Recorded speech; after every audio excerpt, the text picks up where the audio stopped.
Monday நாங்கள் கோயம்புத்தூருக்கு கிளம்பி வந்தோம். ஆஸ் யூஷுவல் எங்களோட ரெகுலர் ஒர்க் வந்து ஸ்டார்ட் ஆகிடுச்சு. இது வந்து வெட்னஸ்டே நான் இந்த வீடியோ எடுத்தேன்.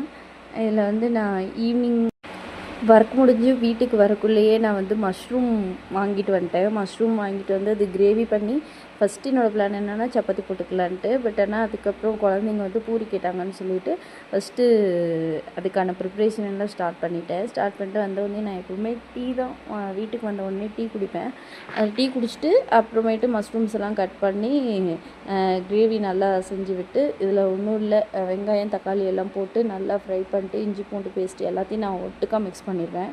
மிக்ஸ் பண்ணி நல்லா காளான் வாஷ் பண்ணிவிட்டு அதில் வந்து மிளகாத்தூள், மல்லித்தூள், அப்போது கரம் மசாலா இது போட்டு நல்லா எண்ணெயில் வேக விட்டதுக்கப்புறம் தக்காளி தேங்காய் 2 மட்டும் அரைச்சி ஊற்றி குழம்பு வச்சுட்டு சைடில் இன்னொரு சைடில் பூரிக்கு வந்துட்டு மாவு பிசைய ஆரம்பிச்சிட்டேன்.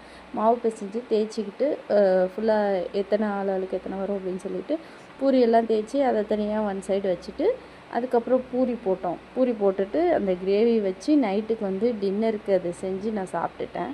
டேஸ்ட்டு நல்லா இருந்தது. நீங்களும் ட்ரை பண்ணி பாருங்கள். கடைசியாக நீங்கள் வந்துட்டு இது இறக்கும் போது மட்டும் கஸ்தூரி மேத்தி போட்டு இறக்கிட்டோம்னா டேஸ்ட்டு சூப்பராக இருக்கும். எனக்கு டேஸ்ட்டாக இருந்தது. நீங்கள் வந்து ட்ரை பண்ணி பார்த்துட்டு எப்படி இருக்குது அப்படின்னு சொல்லிவிட்டு எனக்கு கமெண்ட்டில் சொல்லுங்கள். என்னோடய சேனல் அப்படியே ஃபாலோ பண்ணிக்கோங்க.